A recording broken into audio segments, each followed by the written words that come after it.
I have seen one of these built before and it is a superb looking kit. It has a lot of different things that you can chuck in there to make it really super detailed. Hello, I am Kobey from Hearns Hobbies and I'll be doing an unboxing of the F-4 Phantom E number 2. So this is a Phantom 2 and I'll be doing a little bit of history and looking into this Meng kit. It is in 1/48 scale, as you can see here, and it is like a probably intermediate type kit. So we're going to be having a look in. I have seen one of these built before and it is a superb looking kit. It has a lot of different things that you can chuck in there to make it really super detailed. So let's go into the box. Actually, let's look at the side first. So this is a diagram of the renderings for the aircraft. These are all of your colors in AK Interactive call-outs there, but it also has the names, so you can just find those in other brands if you can't get those. Here we have a little bit of history if you wanted to read up on that. Let's get into the box. So what do we have here? A little guide by Meng. I'm pretty sure this is last year, so it's kind of obsolete. So we'll chuck that back in the box. All right, let's unpack it. So here we have the lower section of the aircraft with the wings attached, which is a pretty standard practice for model companies to do. They'll, for model kits now, like the F-35s and whatnot, this is how they're usually coming.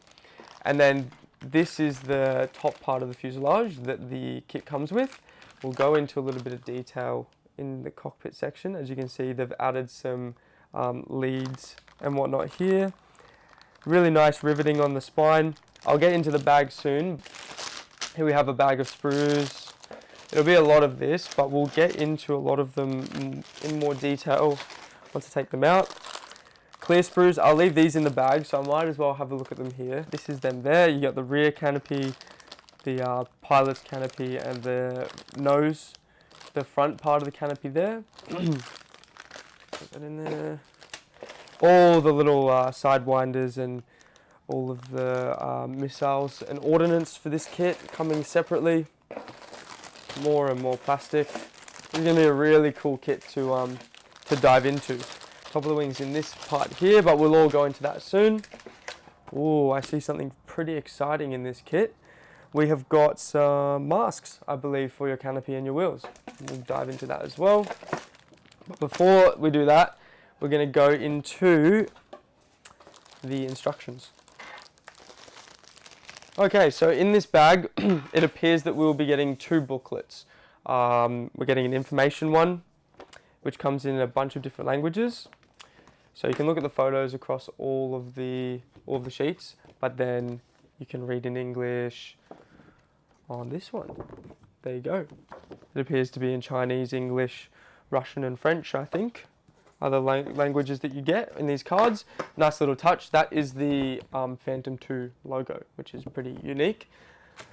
And then we have the instructions here. Skip out on all this. This is recommended tools. As you can see, side cutters, pin vise, tweezers, glue. You will need super glue for this kit as it comes with some metal parts. Here we have some more diagrams. And then straight into building. Let's do it. We've got the cockpit assembly. We'll be using decals, I presume, for the side instrument clusters on the cockpit. And then we keep going down here with a couple of the control yokes and whatnot around here. Maybe throttle down there. Ejection racks being put in. Sidewalls. What else have we got? Attaching the cockpit to the fuselage. And then we've also got making a hole over here with the drill. We also have got the tail being assembled, and now we've got the wheel wells being done, which is pretty nice. A couple of different parts, they're looking after you there. This is flying together now. We've got the intakes and the exhaust being made, tops of the wings being put on along with the edges of the wings, the fuselage, the front intake parts being put on at step 12, and we've got our flaps and ailerons. So you can position these either retracted or extended. So if you want them to be retracted, you'll follow the top part of the page.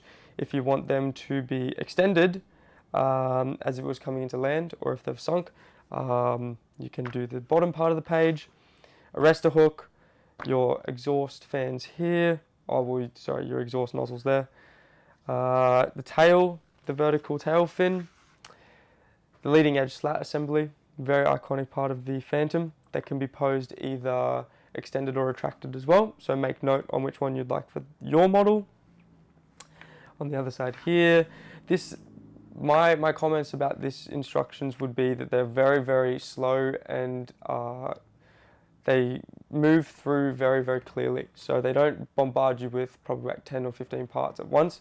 They give you 2 or 3, which is really nice, and it's a good indication that the manufacturer is looking after the modeler. So here we go. We've got some more hatches and whatnot here.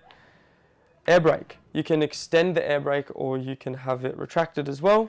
So they're giving you a lot of options with this kit, and they're clearly telling you which one, if you'd like to do this one or that one, making it clear. All right, the wheels assembly here. Because yeah, we're already up to step 24 and we're not done. We've got the nose landing gear, the gun pod, or the radome and gun pod. This aircraft, the D model of the F-4, was notoriously bad at dogfighting in the Vietnam War. So when they came back and readjusted the aircraft, they ended up putting a 20mm Vulcan cannon in the nose so that it could take on those threats. Because the ratio of this aircraft in the war, it would be shot down quite a bit. So they readjusted the philosophy of flying as they thought missiles were going to take over the way of war, but no, they had to put a cannon back in this, in the E version which you're modeling. Now we're moving on to ordnance. So we've got AGM-65s, I think they're air-to-air missiles, AM7Ms as well.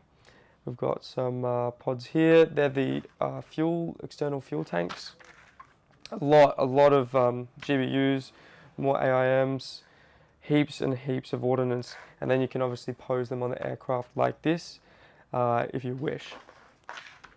Finally, this is a really interesting thing that manufacturers do. They make you do the ejection seats like last now. So if you want to just build the cockpit all together, skip to step number 28 so you can build the ejection seat, and then you can be placing it in there. And as you can see, we have a lot of sensors that are to be put on this aircraft, all along the spine, all along the bottom of the aircraft. Lastly, attaching our clear parts, it appears that we are getting internal frames into the glass, into the canopies, and it comes with a optional ladder, so you can pose it with the ladder, get some figures climbing in, and a pitot tube. This could be metal. We'll soon find out. We'll have a look. Yes, you get a metal pitot tube in the model, in the parts breakdown here. So when you get your model, we recommend going through this part of the instruction sheet and checking that you've got all your plastic. Otherwise, you'll need to contact the manufacturer to get the right ones. Here we go. We've got the camouflage schemes. So I believe you get 2 in the box. Oh, you get more than 2. You get 3. Yeah, you get 3 of them.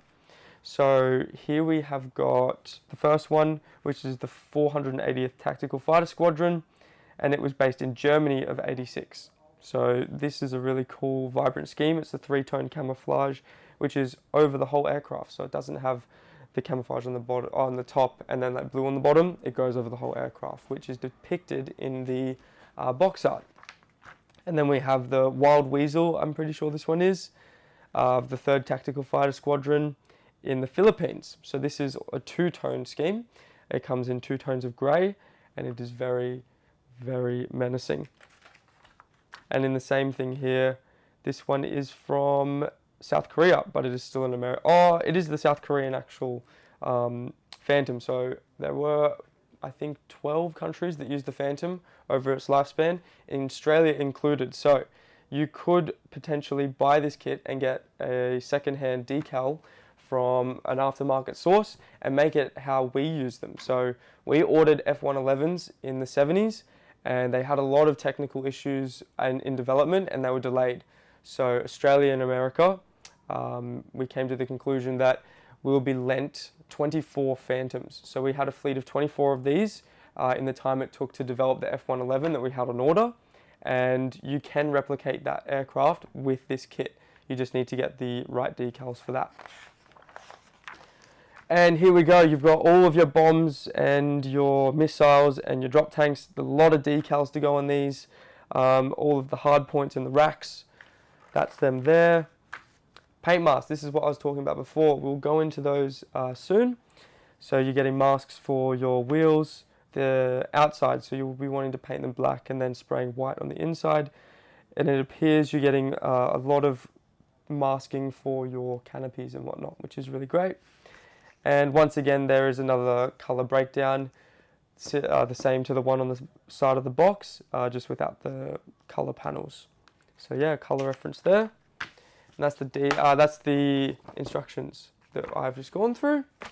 All right, so this is the decal sheet, the pitot tube, your masks, and your photo etch. Let's have a look in here. Make sure not to lose any of it. Start with the decal sheet. This is exciting. We're getting a huge decal sheet, and Phantoms are notorious for the amount of stencils they have. They had like a gazillion stencils all over the aircraft, and if you're making one from like Tamiya or something, they're known to just take days to put on the decals. But here you go, this is what we've got for the Meng one. Let's go for a zoom in.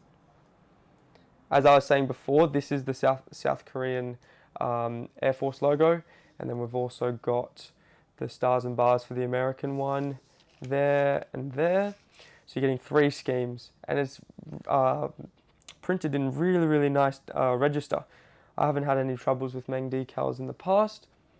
We're getting all the anti-slip decals. I would personally probably paint these, but you can use the decals as a mask, or they give you options, so you can either paint the grey yourself and then put the black line on with the decal, or you can just use the decal for both of those. Here are the cockpit instrument faces that you'll be putting on, and there's just a lot of stencil data, as you can see, but it is all printed in really nice register, so it's worth chucking those on. All right, set that aside. Moving over here, they've printed the masks in a really unconventional way. It's on a clear piece of plastic. So usually when you get your masks, they'll come on just like a masking sheet with paper. These guys have gone the extra mile and cut them out and placed them on the plastic ready for you to go. So you can clearly see which one is what for the model, and it makes it a lot easier. Now these parts here, the masks there, they will have to be filled in over the top with another piece of masking tape that you'll have to have yourself, or something like a masking fluid. This is just an outline to get a hard edge along your canopies. And then you have your photo etch here. I believe that this photo etch is for, I'm not sure, I didn't see it. It could be a cover for the intakes, it could be anything, but the more exciting part is the pitot tube that it presents, which is just here, which is really nice. Let's get a good, there you go, that's pretty tight there.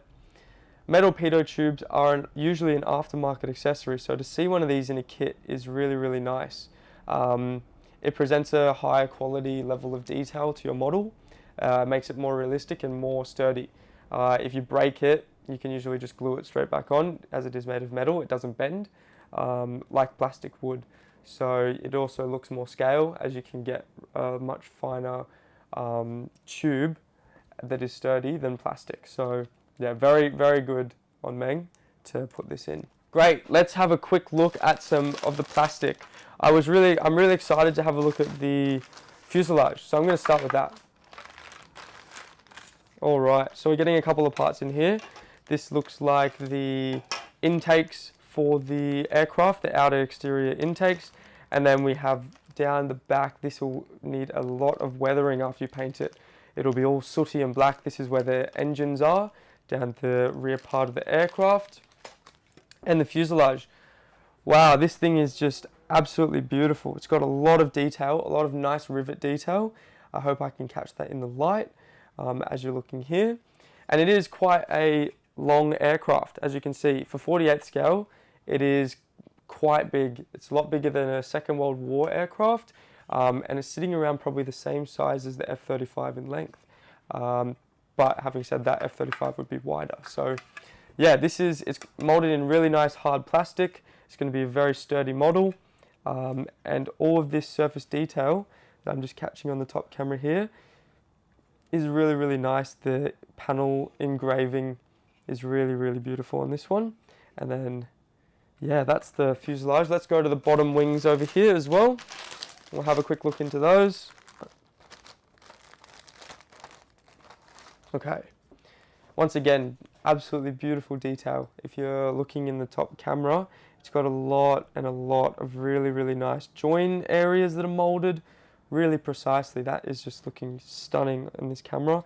We've got a lot of riveting. If I just catch the light the right way, you can see all this really fine riveting along the bottom of the fuselage and the wing section, which is really nice, and that will really show through with the wash, absolutely. And all the engineering on the inside is really superb. You can see that it is all precisely molded, so it will fit, hopefully, really, really well. But yeah, this is really lovely. Not much work needed to be done with drilling and anything. It's all pretty much laid out, ready for you to go. All right, let's move on to the wings. So this is the top surfaces of the wings here, as you can see here, and the outer edges. So on the naval fighter, I think on the D version, the wings could fold. So they folded up for the carrier. But then on the E version, to save weight, with the dogfighting philosophy coming into play, they removed the mechanism to fold the wings. So they were fixed position on the outside. So this is them here. You have your sprue for your wings. Get a nice little shot of the detail just at the top camera, as it once again matches the detail quality on the bottom with the riveting and the panel lines, which is really nice.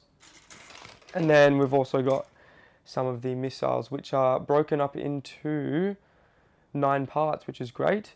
And I believe there'll be a clear part on the front for the sensor.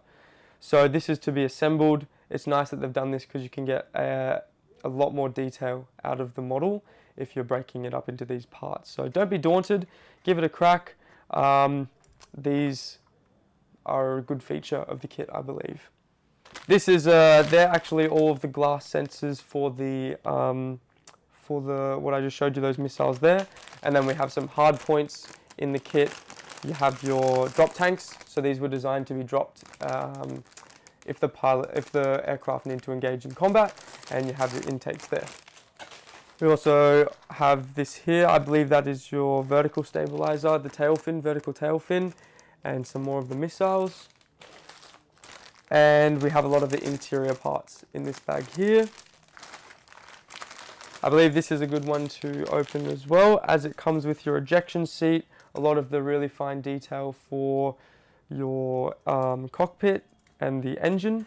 So we'll have a quick look in here. So we have the inside of the engine nacelles there, molded really nicely. They've got some raised detail there. We've also got the exhaust area, which is molded in 4. So that helps with manufacturers being able to mold the detail on the inside as well as the outside for that. So that will take 4 pieces to assemble. You have your turbo fan, and then up here we have the ejection seat handles. Really nice molded sidewalls of the ejection seat, the railing. You've got your nose wheel there. This is one of my favorite sprues on the kit, absolutely. I think you're getting quite a lot of detail on this one. You got your main wheel here molded in 2, so that will come together to make 1, and you can chuck that on. And these are identical sprues, so you need to make sure that you have 2 of these in the kit to complete it. And over here we've got, might as well go in here, as we've got the nose cone, the nose of the aircraft, which I presume will need weight. It will say in the instructions how much weight it does need, and we just need to make sure that when we're building, we chuck it in, whether it be a lead fishing sinker, liquid gravity by Deluxe, which is a really good product. It gets really into the nitty-gritty areas, and it's really small, so it can fit on smaller scale as well. You chuck that in there, it's like tungsten, and it just makes the aircraft sit on the nose. So we have we have more of the cockpit and a lot of those optional posable components of the aircraft on this sprue, as well as the nose gear bays, the rear landing gear, nose gear, struts, a lot of that kind of stuff there. And we also have the rear tail sections, which will be posed downwards as the kit, actual aircraft had them facing on a slight angle of like 45 degrees, which is really cool. We have the arrestor hook and a bunch of other small parts that will help build the assembly of this aircraft. All right, well, I've got a big box of parts in front of me now to be assembled. We'd like for you to have this one. I'm not getting this one today, but this is the Meng kit. Let me take all this out and we can show you the box top again as we finish off. All right, there we have it. The F-4E Phantom II by Meng in 48 scale. Absolutely beautiful kit. I think it has an exceptional amount of detail. It also has enough detail missing for you to come in and just absolutely sweep it off its feet, make something really, really special out of this kit. So there it is. That is the 48 scale F-4E Phantom. I am Kobey from Hearns, and I hope you have a wonderful day, and I hope you have enjoyed this unboxing. We will see you next time. We'll see you in store. Cheers, guys.